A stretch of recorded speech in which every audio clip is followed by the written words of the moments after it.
Thank you so much, Brian Harris and the New Thought Messengers. Oh, hello, everyone.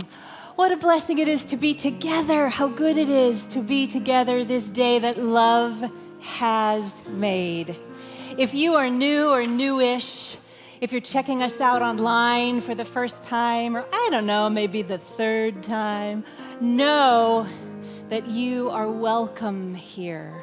You have stepped into a spiritual community that is inclusive, progressive, and compassionate.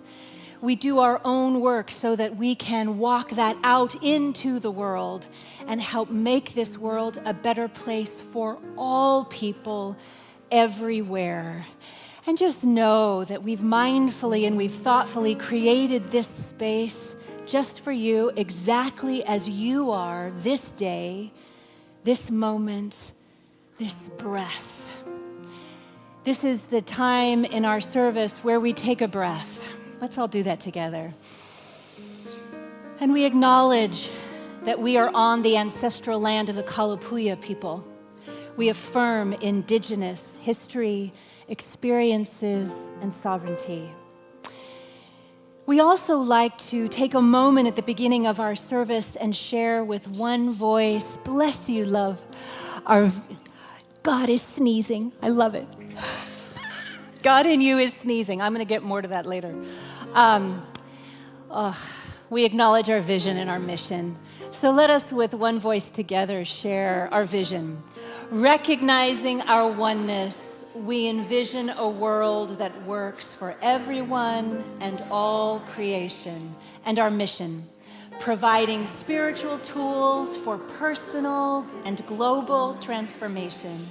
I want to take a moment and thank our online practitioners, Cindy Gomez and Annette Nelson, who are holding the space so beautifully and involving all of our online folks in the chat there. Thank you so much for all that you do for our community, Cindy and Annette. Also for you here in the room, if you haven't yet, please silence your cell phones. That just helps us all out. I appreciate that. I know some people take notes on their phone, which is great. Just please make sure that that ringer is turned down. And let's just for a moment, if you're comfortable, can you just here in the room, turn around and wave to all of our beloveds online who are watching us from all over the globe. Know that you are here with us in spirit, loves, and we are co-creating this whole service together. So I would like to invite our dear practitioner, Barbara Buckingham Hayes, up for our opening blessing. Good morning. It's so good to be together. So I invite you to just take a moment, take a deep breath, and center in. It may invite you to close your eyes or soften your gaze. What I know is that this is a time of beloved community. This is a time where this one spirit, this living spirit that we know by many names, this love, this light, this life, is the source of all creative expression. And it is right here, right now, expressing through each and every individual who is gathered here today. It is expressing creatively through all the hands and hearts that put together this beautiful service. And I speak a word of blessing upon all those.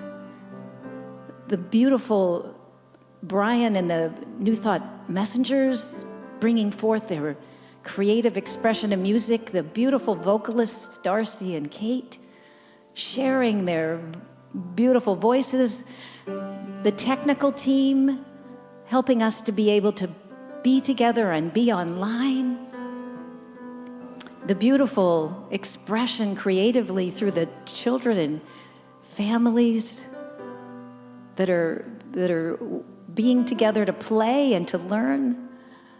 for those who are greeting, for those who are serving in hospitality, for those beautiful practitioners who offer their service, and for the creative expression that comes through Rev Shannon as she speaks the word, knowing that we each hear exactly what we need to hear. How good it is to know this time is blessed. I give great thanks, and so it is. Blessed be. And now, I invite you to join us in our prayer, put to music in our spiritual practice.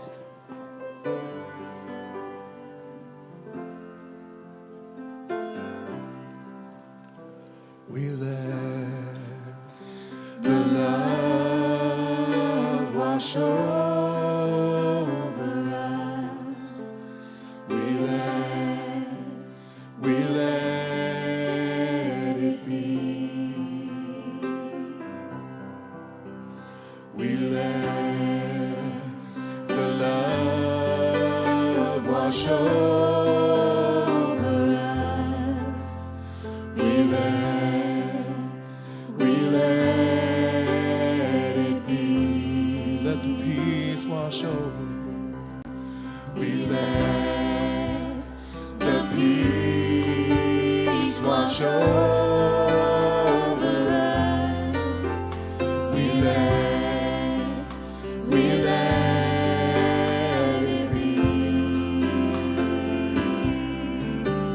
We let the peace wash over us.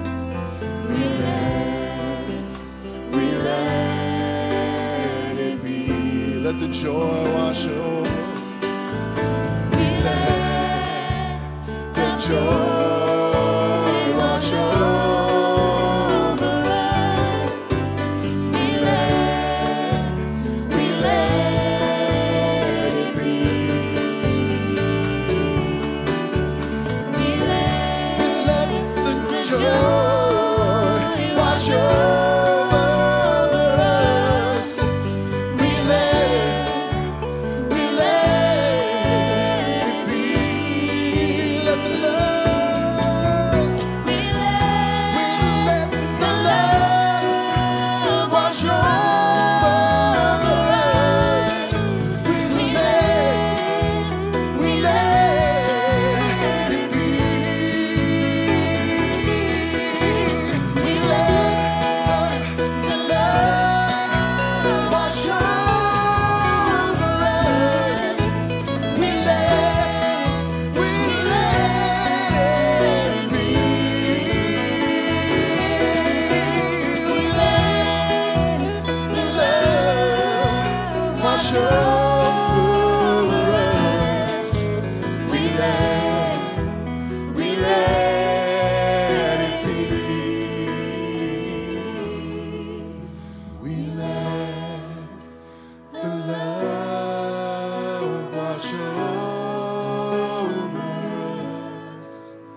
We let it be.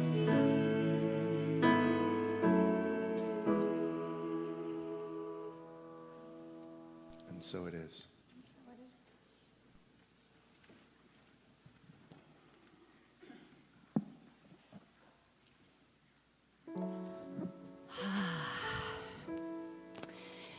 So, it's the first Sunday of the month, and we are a community here of kindred spirits who take care of each other.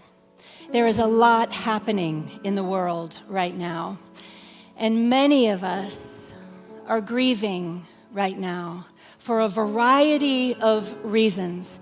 And so we as a community want to support each other, those of our sisters, brothers, and siblings here and online who may be on a grief journey. And so for those of you who are experiencing any kind of grief or bereavement or anticipatory grief right now, know that you are not alone, and we are here with you. So if you are experiencing grief, I invite you to receive a blessing from the rest of us. I invite you to gently close your eyes if you're comfortable, and you at home as well, or if you're listening later in the week. And those of us who are not in active grief, we are going to be speaking this blessing for you. And we will be repeating it 3 times, as always. So let's all take in a deep, nourishing breath.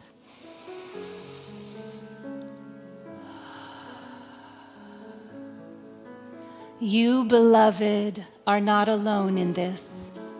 We are with you. We hold your grief with love. We surround you in grace as you make your way through this tender time. You, beloved, are not alone in this. We are with you. We hold your grief with love. We surround you in grace as you make your way through this tender time. You, beloved, are not alone in this. We are with you. We hold your grief with love. We surround you in grace as you make your way through this tender time. And so it is. Amen.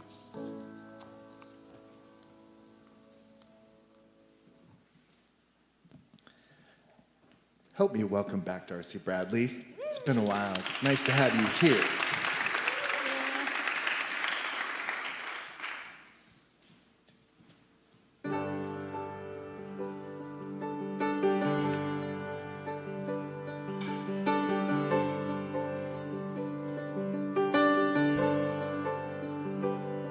For the damage done, for the victories won, for the gift and for the grieving, letting go and moving on, for the pain in my sight, for the war in my pride, every single day of darkness, holding out for morning light.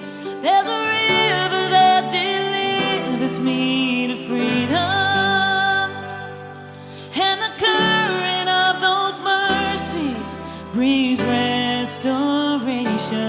If my wounds could tell a story, let it be a testimony that you don't leave me where I've been. If this is healing, let it begin.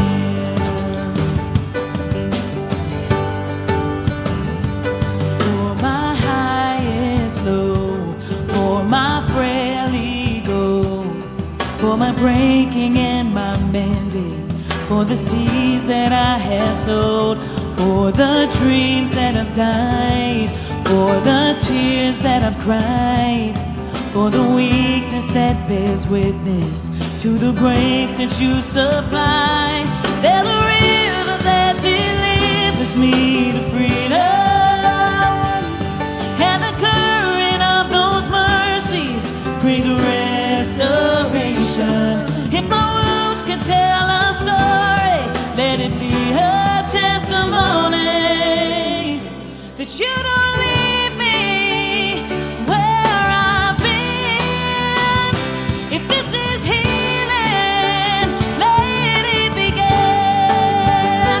Let it begin. Let healing begin. Let healing begin. Without and within.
This is healing. Let it begin.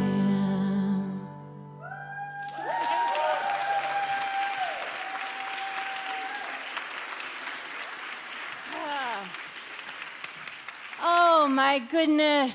Darcy Bradley, you make me get up off my feet.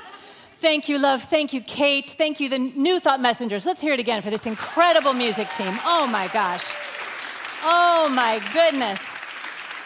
Let the healing begin. Yes, yes, yes. I want to take a moment and I want to thank our beloved practitioner and ministerial student, Shelley Walker, for her incredible talks the last 2 weeks. Yes? Weren't those amazing? Oh, Shelley Walker, you bless me. Thank you, dear heart.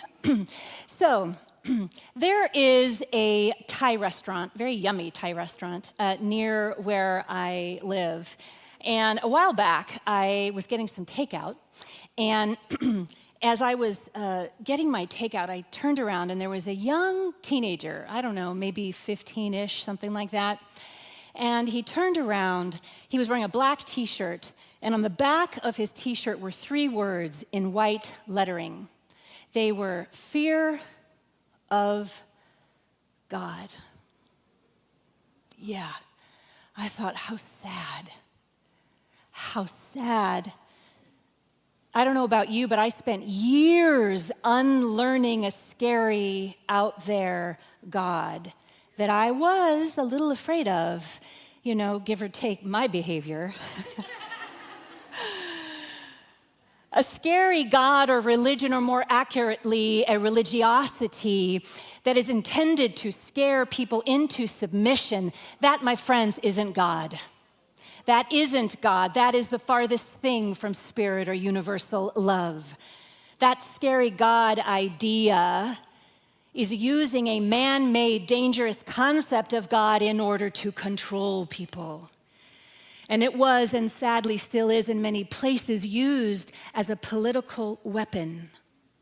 Now, our understanding of God or spirit, please use whatever word works for you. Here in New Thought, that is the farthest thing, that scary, manipulative God. That's not the God we understand. The God of our understanding here in New Thought is, in fact, the opposite, the exact opposite of that. In approximately 1892, Emma Curtis Hopkins, considered to be the teacher of teachers in our New Thought movement, wrote, "Our body is every bit quickened by life, by intelligence, and is filled with God's substance. We are the temple of God, filled and shining with God." We are the temple of God, filled and shining with God. This idea that we are filled with God substance, my friends, this idea is an ancient one. Now, we have a lot of new folks joining us these days. Again, welcome to all of you here and those of you joining us online. And in order for the rest of my talk to make sense, for those of you who are new or newish, I just need to make it very, very clear that our spiritual teaching in New Thought does not subscribe to a moody man-god puppeteer in the sky pulling the strings in our favor or not. Every human being has been given free will, and so we must work within that infrastructure. Nor do we believe in magical thinking, that we can somehow affirm something away without doing the work, or somehow control the choices of others by, I don't know, willing it so. That would be metaphysical malpractice. That is not who we are. Rather, our sacred work is to stay aligned with the highest spiritual truth in every situation, which ultimately brings us more peace within ourselves and more peace on the planet. So New Thought is based in ancient wisdom, in particular Hinduism, mystical Christianity, which is the closest to the original teachings of the man Jesus of Nazareth, and Buddhism.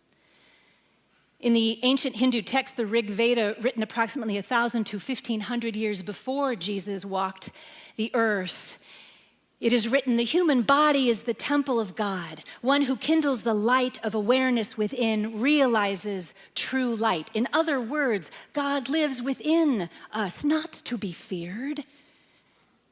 In the 13th century, the great mystic Meister Eckhart wrote, the seed of God is within us. And in the 21st century, the great Zen Buddhist teacher Thich Nhat Hanh said, at any moment you have a choice that either leads you closer to your spirit or further from it.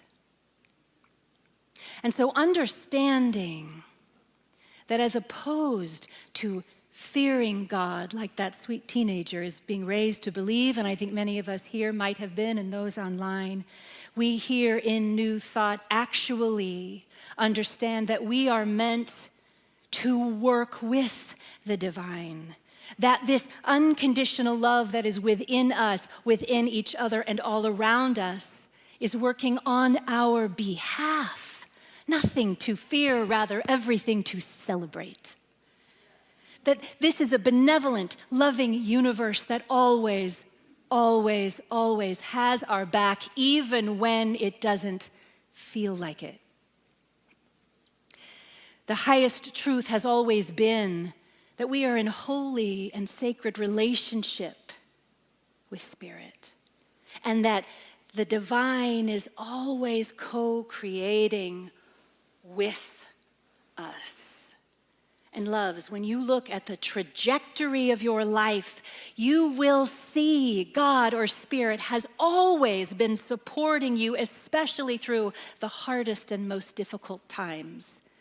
Spirit is in it with us for the long haul, from beginning to the next life and the next and the next and the next. Here's what I mean by that. So, when I was 14 years old, I had a really, really important conversation with my mom, Mama Peggy. Hi, Mom. My mother is a retired professor of Asian studies. Her specialty is Chinese history and culture. Just that, you know. She also taught humanities and world religions. And so while I grew up in an Irish Catholic family, I was surrounded by multicultural ideas and books that were filled with all kinds of information about cultures that were different from my own, and Asian art, Buddhas, and Hindu gods around the house. It was quite an adventure growing up in my house with my mom and my family. And this particular day, I was sitting on the couch, and my mother was sharing with me, because I asked her, all of the incredible gifts that ancient China, in its wisdom and grace and beauty, had given to the world, and it's extraordinary. In that conversation, though, she also mentioned that she was very sad. Now, this is 40 plus years ago, mind you. She was very sad about what was happening at the time because of the one-child policy. She went on to explain to me that years before that, in 1975, China instilled a one-child policy. It's a horrific, draconian policy that was put in place to try to get the population under control. It's had huge, devastating ramifications, and the trauma will last for centuries, I'm certain. As a result, reasons I'm not going to go into here, but there are all kinds of reasons that culturally China has a preference for sons. Have you heard this? It's a cultural thing. And my mom went on to explain to me the heartbreak of so many families that perhaps they had an unplanned pregnancy, maybe, and they were only allowed to have one child. And because of this preferred idea of having sons, she explained to me that thousands, not hundreds, but thousands of orphanages all over China were filled with little girls, perfectly healthy, who were institutionalized simply because they were born female. I can't even imagine I have to say this, my heart goes to the families who had to make those heartbreaking decisions, because if they had not relinquished their child, they could have lost, and many did, their homes, their jobs, their livelihood. There were no social programs. They were left on the street, them, their parents, their grandparents. A devastating situation. It went from 1972 to 2016. Thankfully, it has now stopped. At 14 years old, though, when my mother explained that to me, this one-child policy, for some reason, two things happened instantaneously. When she shared with me that that was the situation, that all these little girls were in China, in orphanages, my heart hurt. I remember my heart hurt. And right on the tail end of that, I had an absolute knowing, capital K, knowing that someday I would be the mother to one of China's daughters. And I remember saying that, I blurted it out, and I said it to my mom, and we were there in the living room, and she so kindly said to me, "Oh, my dear love, wouldn't that be incredible? But there's no way." I mean, at that time, China was just establishing a relationship with the United States, and the whole idea of saving face and shame and the concept of that in the Asian world, all of that. My mom said to me, "Sweetheart, that would take a miracle." But in that moment, I knew. I don't know how I knew. I knew. And I went, okay. And I went on with my day, knowing someday that miracle would happen. Fast forward 10 years, a whole decade. I'm 24 years old. And China announces that it's opening its doors to international adoption. The miracle happened. I remember calling my mom from wherever in the United States I was. Maybe I wasn't even in the United States at that time. Anyway, and we both squealed with delight. We squealed with delight. And I said to her, "Someday, Mom, someday, that's how I will add to my family, someday." I wasn't remotely ready at that time. I was in my early 20s, doing my early 20s thing. But I knew. I let it go. I went on with my life. A decade and several years later, I'm married. We have 3 beautiful daughters. And the time comes. My husband and I decide we are going to have an even 4. We're going to complete our family. We finished all of our paperwork. We turned it into the adoption agency. I was so excited. This was a dream that had been seeded at the age of 14. It was now finally coming to fruition.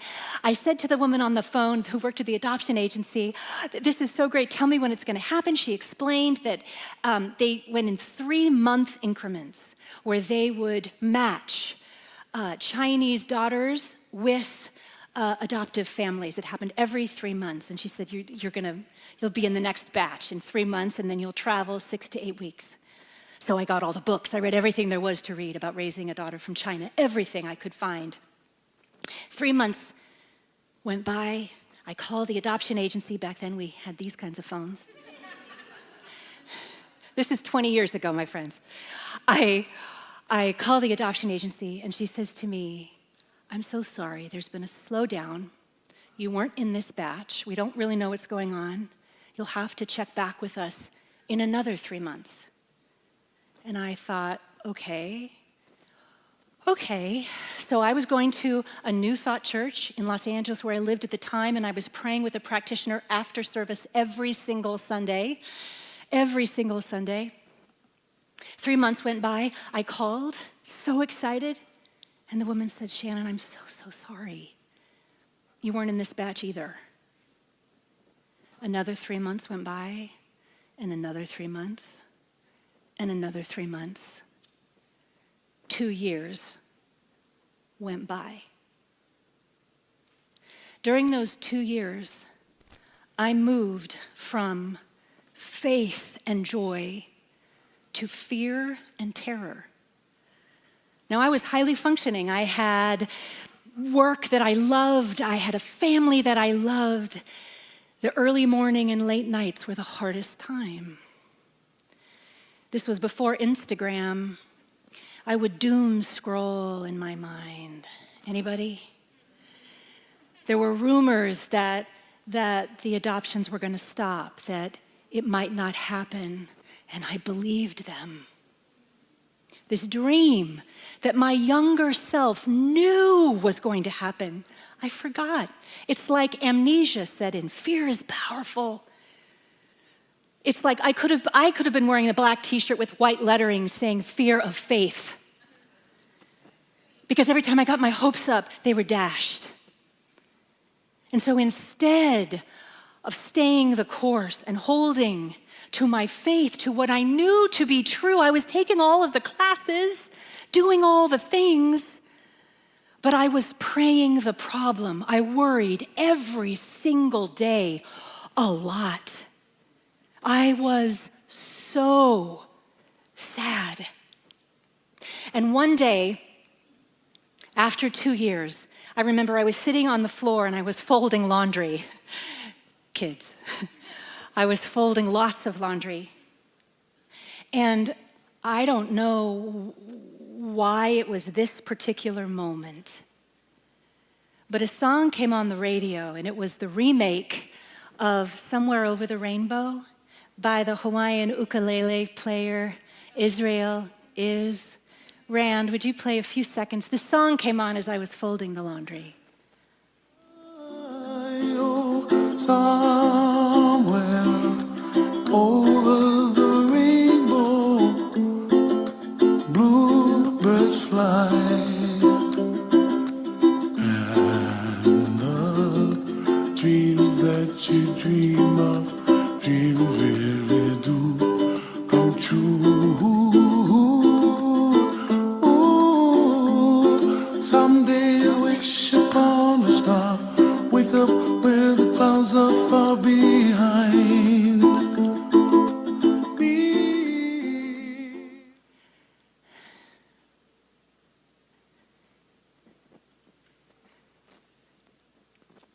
That moment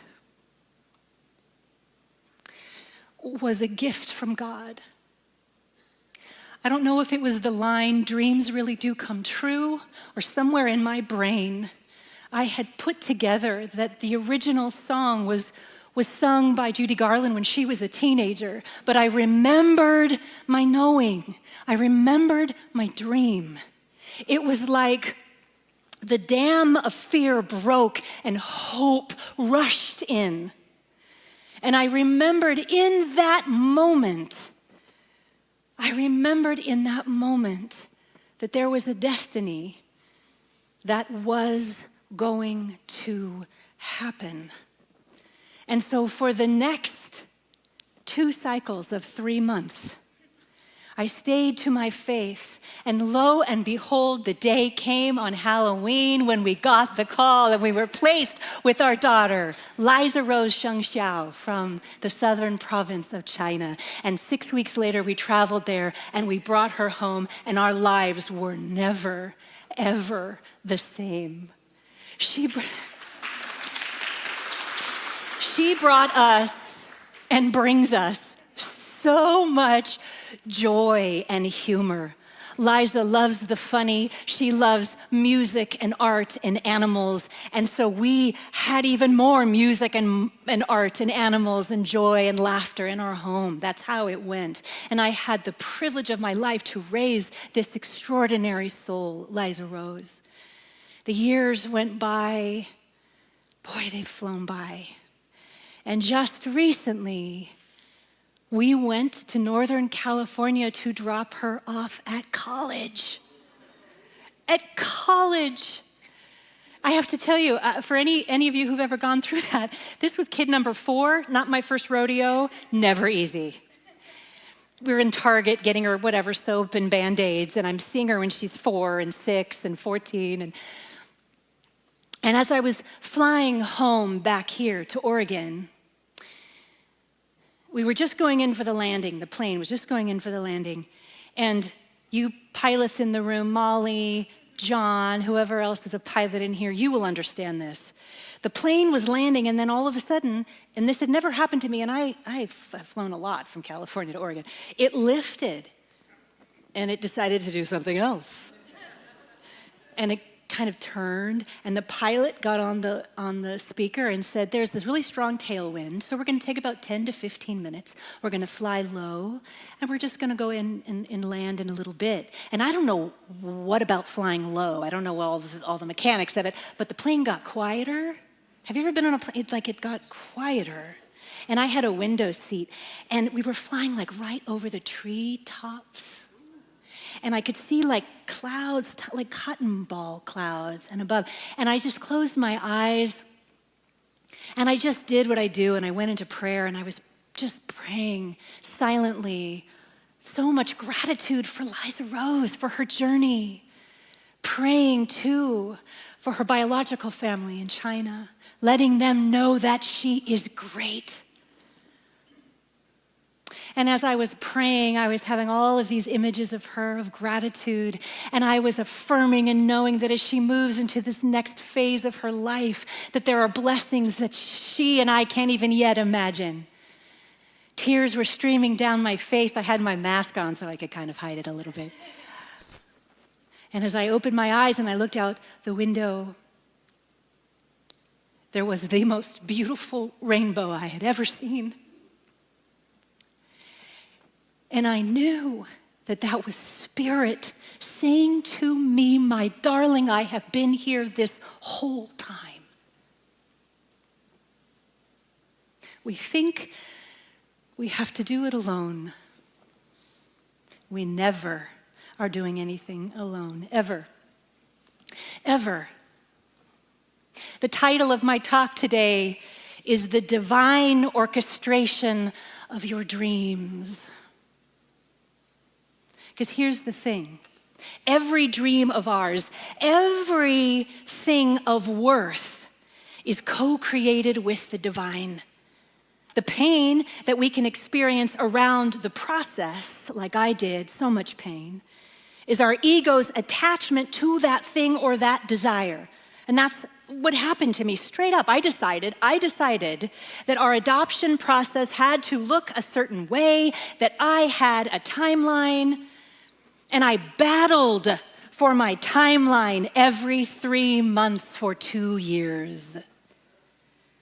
Never once considering that maybe, just maybe, God, Spirit, Source, had a better timeline for reasons that I was not meant to know.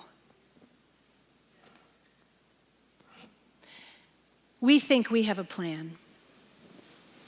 God's is always better. Because we were brought Liza Rose, Sheng Xiao. Your plan, God's plan for you.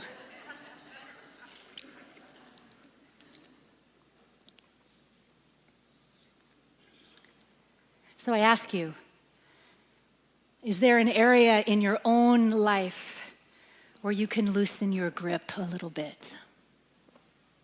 Maybe consider trying to lean into God's plan and watch what happens.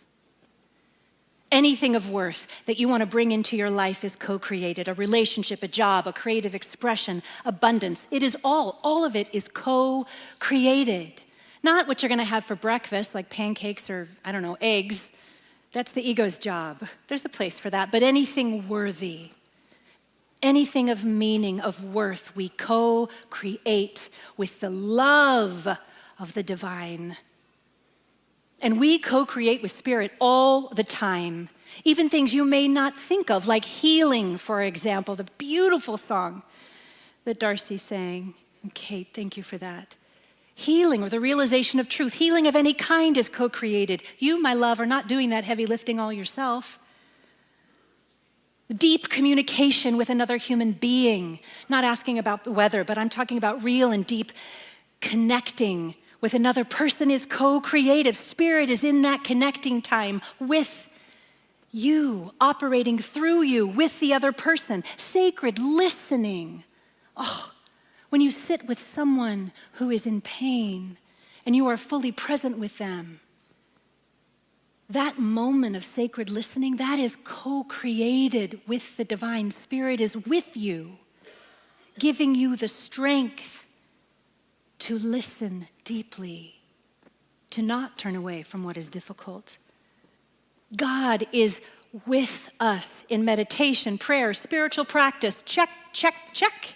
It is all co-creative. You are never, ever alone. Think of the places in your life where you feel like you're having to do it all yourself. What might that be for you?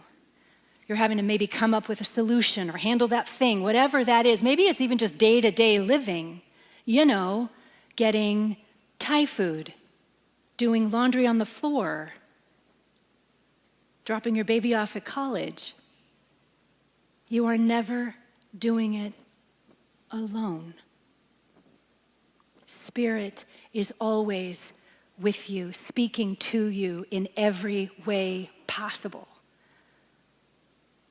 So I ask you, what dream do you have for yourself right now? This day, big or small, what dream do you have? And if you don't have a dream, my loving suggestion is that you choose one. As the bard wrote, we are such stuff as dreams are made on. We are here to dream and to co-create our dreams into reality. Again, the key is to remember that you're not doing it alone. And it very well may look quite differently than you originally planned. That's a God thing. The beloved Buddhist teacher Ram Dass said, the next message you need is always right where you are.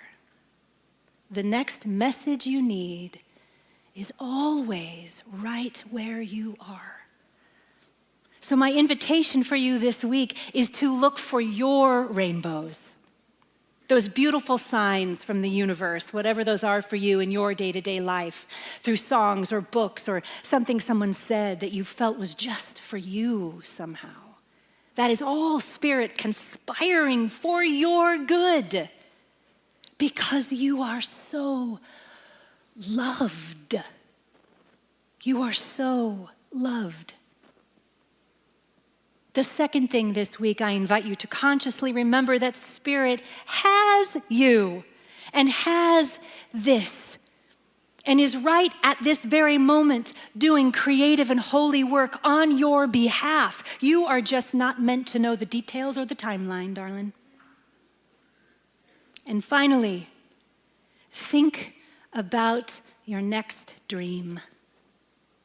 Let it live in you so that God or Spirit can partner with you and make it so. Let's pray. I invite the practitioners to come forward and help me anchor this time in prayer. I invite our practitioners online to go into prayer as well. Let's all take a deep, nourishing breath.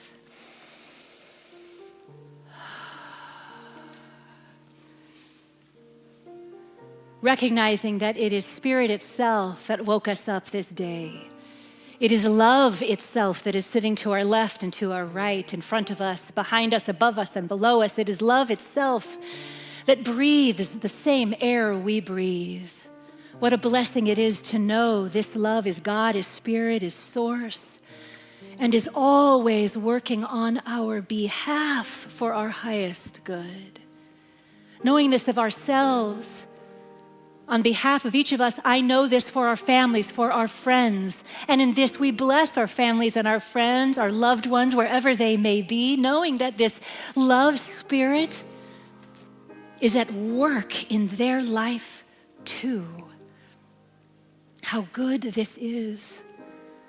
Knowing also that this love is at work for anyone who is grieving loss of any kind. That love is right here. That this love, this grace, this divinity is with anyone experiencing violence or racism or pain or difficulty or injustice or war. That love is there. Love is here. Love is this air we breathe. And so in this, we bless all people who gather in churches and mosques and synagogues and temples and centers for spiritual living and yoga mats and hikes and all the places where spirit is felt. What a blessing it is to know this one human family we are a part of is God's stuff. This is the divine dream, to love ourselves and each other even more. From this place of grace and absolute gratitude, I give so much thanks for this truth, for this knowing, for these blessings, for these miracles, for this love and the activity of this love. I let it be, and so it is. Blessed be. Amen. Thank you all. I love you so much. I love you. Thank you.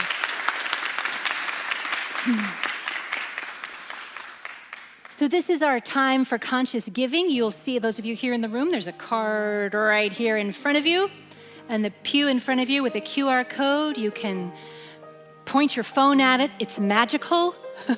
You can give that way. You can text to give. Our number to text to give is 503-966-3236.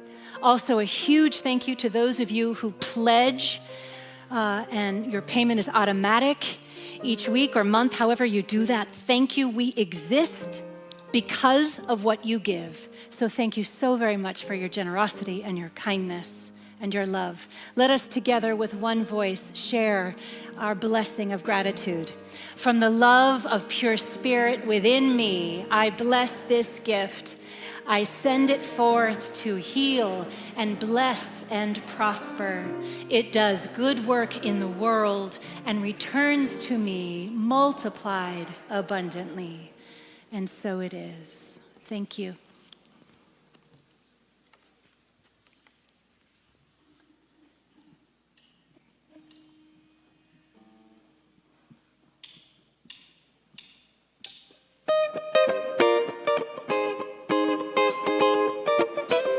Wake up and breathing deeper than yesterday. Take on the morning like your soul's been remade. Roll down the windows, let your cares fly away. Good things are yours to claim, you don't have to wait.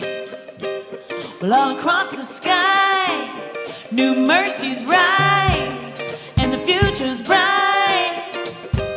Well, this is a new day, everything's bursting with hope, coming alive. This moment, you got a freedom, no looking back anymore. Open your eyes, it's coming. This is a new day, the old has gone away, This is a new day, don't let it slip away, Go on and reignite impossible dreams. Become the one you never thought you could be.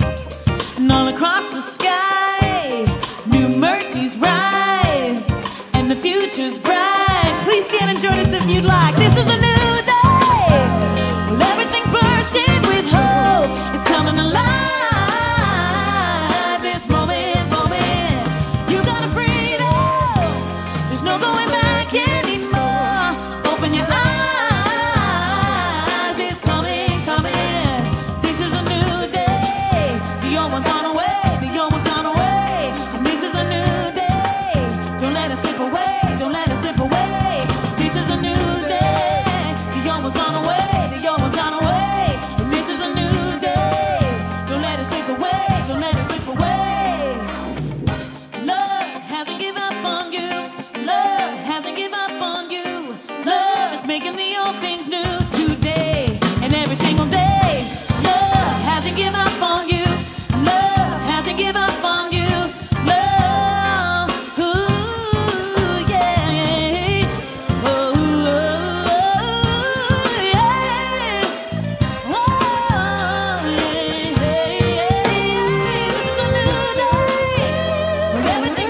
on our way. This is a new day. Don't let it slip away. Don't let it slip away.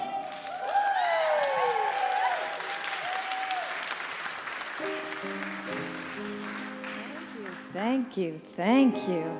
It's a new day. And announcing that next week, September 8th, there will be a new member orientation after the service. So all of those of you who might want to know more about what it means to be a member at New Thought Center, come from 12:30 to 1:30. And online, just register at the website, newthoughtcsl.org. And then also next Sunday in Colorado, they'll be gathering in person, and they will be hosting after the service their third postcard party. And if you have any questions, email Annette Nelson. Then locally here, the New Thought CSL choir is ready to begin again. Yay. Returns for the season, and choir practice begins on September 12th, Thursday. It's from 7 to 8:30. That is the night they meet, Thursday evenings, 7 to 8:30, in the Learning Center. Please come if you have a heart for singing. And finally, are you interested in learning how to knit these beautiful prayer shawls?